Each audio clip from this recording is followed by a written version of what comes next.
இதான் உடமரம் ஃப்ரெண்ட்ஸ். இது வந்துட்டு அந்த நேரத்தில் வந்துட்டு கேஸ் அடுப்புலாம் இல்லை, இந்த உடமரத்தை வச்சு தான் எரிப்பாங்க விறகு. மழை நீர் வந்து தேங்கி அங்கங்கே கிடக்கு ஃப்ரெண்ட்ஸ். ஊரணி மாதிரி கிடக்கு, குளம் மாதிரி.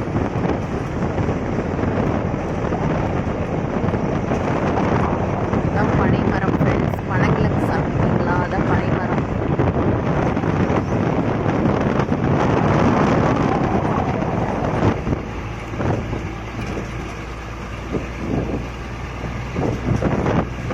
வேப்ப மரம்,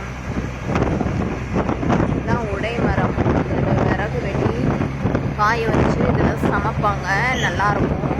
பனை மரம்.